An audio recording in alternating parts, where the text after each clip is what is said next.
जय श्री राम योग साथियों, कृष्णा अस्त्र योग में आपका बहुत बहुत स्वागत है। कृष्णा अस्त्र योग आपके सपनों को साकार करने एवं आपके टारगेट को पूरा करने में काफ़ी हेल्प करने वाला है। कृष्णा अस्त्र योग आपको फ्री में एजुकेशन प्रोवाइड करता है, फ्री में आपकी तैयारी करवाता है।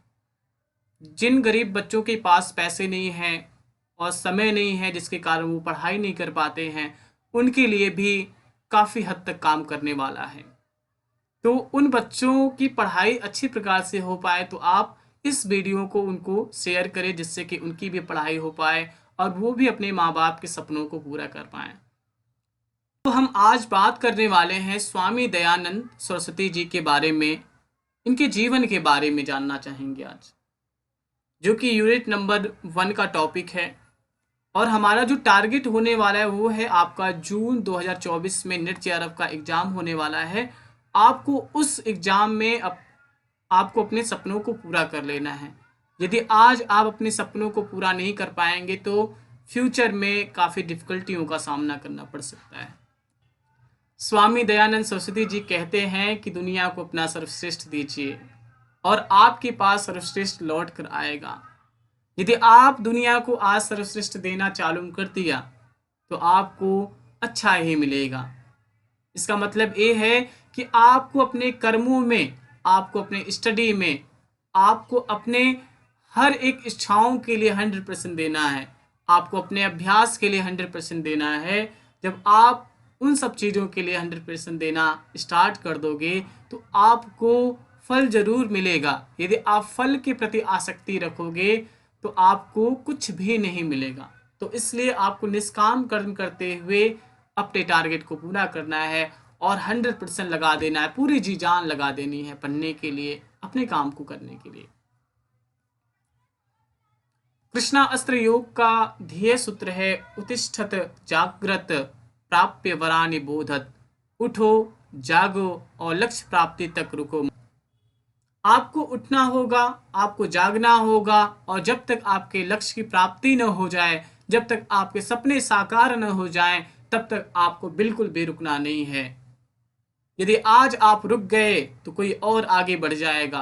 तो इन सब चीज़ों को ध्यान में रखते हुए आपको सिर्फ फोकस करना है अपने स्टडी पे और आपको अपने सपनों को पूरा कर लेना है। यहाँ पे पेपर 1 और पेपर 2 की तैयारी करवाई जाएगी। वीकली आपको मॉक टेस्ट भी प्रोवाइड किया जाएगा और प्रीवियस ईयर क्वेश्चन आपको मिलेंगे, जो कि कुमार भरत सर और तलवीर सर के द्वारा जो तैयार किया जाएगा, हम आपको वो प्रोवाइड करने की कोशिश करेंगे। आपको अपने फ्यूचर के लिए 1 घंटे देना है, क्योंकि जब आप अपने फ्यूचर के लिए 1 घंटे नहीं दे सकते तो क्या आप अपने सपनों को पूरा कर पाओगे। तो इसलिए आपको अपने सपनों के लिए, अपने माँ बाप के सपनों के लिए, उनकी स्थिति को देखते लिए आपको पढ़ाई करनी है। जो लेक्चर होने वाला है टू द पॉइंट होगा। यहाँ पे ज़्यादा आपको बढ़ा चढ़ा के चीज़ें प्रोवाइड नहीं की जाएंगी, सिर्फ आपको फोकस करना है अपने स्टडी पे। आपको वीडियो रिकॉर्डेड मिलेंगी। जब आपके पास टाइम हो आप ईयरफोन लगाइए और अपनी लर्निंग स्टार्ट कर लीजिए। जहाँ कहीं भी हो, कैसी भी कंडीशन हो, सिर्फ आपको पढ़ाई करनी है। सिर्फ एक बार आपको वीडियो को प्ले करके अपनी स्टडी को धीरे धीरे कंप्लीट करना है।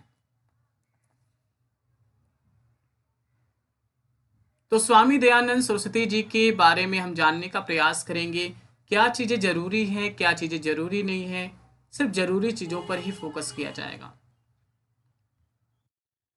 स्वामी दयानंद सरस्वती जी का जन्म 12 फरवरी 1824 ईस्वी को टंकारा नगर, काठियावाड़ क्षेत्र, गुजरात में हुआ था। तो स्वामी दयानंद सरस्वती जी का जन्म कब हुआ था? 12 फरवरी 1824 ईस्वी को टंकार नगर, काठियावाड़ क्षेत्र, गुजरात में हुआ था। इनके पिता का नाम कृष्णलाल तिवारी था, माता का नाम यशोदाबाई था और इनके गुरु कौन थे? विरजानंद दंडी जी थे। स्वामी दयानंद सरस्वती जी के बचपन का नाम मूल शंकर था और इनके जो गुरु थे विरजानंद दंडी थे, उन्होंने इनके नाम को बदल करके स्वामी दयानंद सरस्वती रख दिया। स्वामी दयानंद सरस्वती जी ने क्या बोला था? वेदों की ओर चलो। इनके दर्शन क्या थे? वेदों की ओर चलो, यानी आधुनिक भारतीय दर्शन की बात की थी, मॉडर्न इंडियन फिलॉसफी की बात की थी। तो आपको यहाँ पे भी काफी ध्यान देना है। इन्होंने बहुत ही महत्वपूर्ण स्थापनाएं की थी। उनमें क्या थी? आर्य समाज की स्थापना इन्होंने 10 अप्रैल 1875 ईस्वी को गिरगांव मुंबई में किया था। स्वामी दयानंद सरस्वती जी ने आर्य समाज की स्थापना कब की थी? 10 अप्रैल 1875 ईस्वी में की थी। कहाँ पे की थी? मुंबई में। अब एक क्वेश्चन और बनता है कि आर्य समाज की स्थापना किसने की थी? तो आपको रिप्लाई देना है स्वामी दयानंद सरस्वती जी। स्वामी दयानंद सरस्वती जी की मृत्यु कब हुई थी? 30 अक्टूबर 1883 ईस्वी में अजमेर राजस्थान में हुई थी। अब क्वेश्चन आपको ये बनता है कि सजगता का विज्ञान योग है, किसने कहा था? स्वामी दयानंद सरस्वती जी कहते हैं कि सजगता का विज्ञान योग है। आपको हर एक चीज के प्रति अलर्ट रहना है, आपको अवेयर रहना है।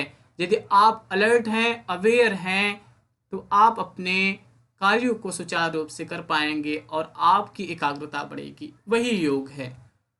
तो स्वामी दयानंद सरस्वती जी क्या करते हैं कि सजगता का विज्ञान योग है। योग क्या है? सजगता का विज्ञान योग है। कुछ और इंपॉर्टेंट पॉइंट हैं, आपको इस पे भी ध्यान दे देना है। क्या है इनका जो ध्येय वाक्य था? त्रिवंतो विश्वम आर्यम। क्या है ध्येय वाक्य?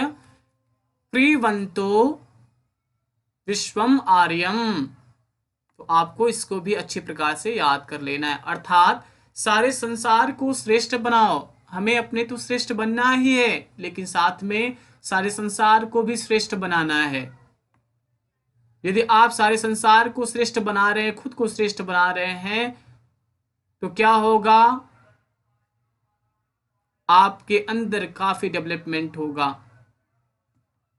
और इन्होंने साथ ही साथ बोला था वेदों की ओर लौटो। हमें अपने संस्कृति को जानने के लिए, अपने अध्यात्म को जानने के लिए, अपने वेद पुराण को पढ़ने के लिए स्वामी दयानंद सरस्वती जी ने बोला कि आपको वेदों की तरफ लौटना होगा। यदि आज आप वेदों की तरफ नहीं लौटोगे तो इस संसार रूपी माया जाल में आप फंस करके आप अपने आप को पाप का भागी बना लोगे। तो आपको दो क्वेश्चन यहाँ पे मिल चुके हैं कि स्वामी दयानंद सरस्वती जी का ध्येय वाक्य क्या था। तो आपको रिमेम्बर करना है, याद कर लेना है, क्रीवंतो विश्वम आर्यम, यानी कि सारे संसार को श्रेष्ठ बनाना है। और स्वामी दयानंद सरस्वती जी ने यह भी बोला था कि वेदों की ओर लौटो। दर्शन के 4 मुख्य स्तंभ किसने बताए थे? क्वेश्चन नोट किया तो आप क्या बताओगे? स्वामी दयानंद सरस्वती जी ने। वो कौन कौन से मुख्य स्तंभ थे? कर्म सिद्धांत, पुनर्जन्म, संन्यास, ब्रह्मचर्य। आपको बिल्कुल याद कर लेना है कि दर्शन के मुख्य स्तंभ कौन कौन से हैं? कर्म सिद्धांत, पुनर्जन्म, संन्यास और ब्रह्मचर्य। ये क्या है? दर्शन के 4 मुख्य स्तंभ है। और किन्होंने दिया? स्वामी दयानंद सरस्वती जी ने दिया। स्वामी दयानंद सरस्वती जी ने दयानंद एग्लो वैदिक विद्यालय यानी कि DAV की भी स्थापना की। स्थापना किनके द्वारा की गया? स्थापना किनके द्वारा किया गया? स्वामी दयानंद के सपनों को साकार रूप देने के लिए इनके विद्वान एवं समर्पित शिष्यों ने 2 जून 1886 ईस्वी को दयानंद एग्लो वैदिक कॉलेज ट्रस्ट तथा प्रबंधन समिति की स्थापना की। जो स्वामी दयानंद के जो सपने थे उनको साकार करने के लिए उनके जो स्कॉलर थे, उनके जो डिसाइबल थे, उन्होंने DAV की स्थापना की थी। कब की थी? 2 जून 1886 ईस्वी को। चलते हैं अगले स्लाइड की तरफ। तो काफी इंपॉर्टेंट टॉपिक आने वाला है जो है आपका सत्यार्थ प्रकाश। सत्यार्थ प्रकाश की रचना किसने की थी? स्वामी दयानंद सरस्वती जी ने की थी। अब हम जानने का प्रयास करेंगे कि आखिर इसमें क्या चीजें दी हुई हैं। सत्यार्थ प्रकाश ग्रंथ का जो मुख्य उद्देश्य था, अज्ञान रूपी पर्दे को हटाकर सत्य को उजागर करना। जो मानव के अंदर, जो प्राणियों के अंदर जो अज्ञान था उसको हटाना है और उन्हें ज्ञान के माध्यम से क्या सही है क्या गलत है उन सब चीजों पर प्रकाश डालने का प्रयास यहाँ पे किया। हम ऐसा मान सकते हैं कि अंधेरा क्या है? अंधेरा जो है आपका अज्ञान रूपी है, संसार है। और जब हम एक दीपक को जला देते हैं जिससे प्रकाश चारों तरफ फैल जाता है और हम दूर से उस प्रकाश को देख लेते हैं, उस अंधकार में भी वही सत्य है। सत्य भी उसी प्रकार से जो हमेशा झलकता रहता है, जो निखरता रहता है, वही सत्य है। तो सत्यार्थ प्रकाश का प्रथम संस्करण कब हुआ था? सितंबर 1875 ईस्वी में पहली बार प्रकाशित किया गया था, पब्लिश किया गया था। और सत्यार्थ प्रकाश में टोटल 14 अध्याय थे। कितने चैप्टर थे? 14 चैप्टर थे, जिसे समूलतास कहा जाता था। आपको ध्यान रख लेना है कि सत्यार्थ प्रकाश में कितने चैप्टर हैं, तो 14 चैप्टर हैं और उन चैप्टरों को क्या कहते हैं? समूलतास कहते हैं। स्वामी दयानंद सरस्वती जी ने क्या किया कि उन्होंने नारी शिक्षा पे काफी बल दिया। पुराने जमाने में क्या होता था, लोग पुरुषों को पढ़ाते थे लेकिन नारियों को नहीं पढ़ाते थे। लोगों के अंदर बहुत सारा ढोंग था, पाखंड था और बहुत सारी कुप्रथाएं भी प्रचलित थे। तो उन्होंने काफी जोर बल दिया नारी शिक्षा पे और लोगों के अंदर जो अज्ञानता थी, लोग ढोंग में विश्वास करते थे, कुप्रथाओं में विश्वास करते थे, काफी उनका उन्होंने विरोध किया।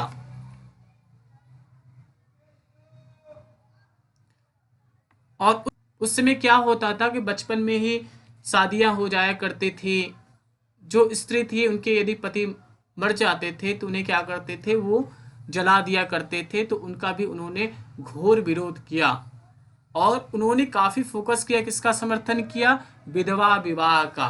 तो आपको यहाँ पे ये चीजें आपको ध्यान रख लेनी है जो रेड कलर में लिखा हुआ है, यानी कि उन्होंने किसका विरोध किया? बाल्य विवाह, सती प्रथा। और उन्होंने किसका समर्थन किया? नारी शिक्षा पर और विधवा विवाह का उन्होंने समर्थन किया। डीएवी कॉलेज की स्थापना किसने की थी? स्वामी दयानंद के शिष्यों ने की थी। कब की थी? 2 जून 1886 ईस्वी में। तो अब हम बात करने वाले हैं कि स्वामी दयानंद सरस्वती जी की प्रमुख कृतियां आखिर हैं क्या। तो मैंने यहाँ पे आपको पिक्चर के माध्यम से समझाने का प्रयास किया है। यदि आपका मन है तो आप इसे रीड करिए, लेकिन आपको इनकी पुस्तकों पे काफी ध्यान देना है, इससे भी क्वेश्चन बनते रहते हैं। तो कौन कौन सी उनकी कृतियां थी, उन्होंने कौन कौन से बुक लिखे थे? सत्यार्थ प्रकाश। दूसरा क्या है? संस्कार विधि। तीसरा क्या है? भ्रांति निवारण।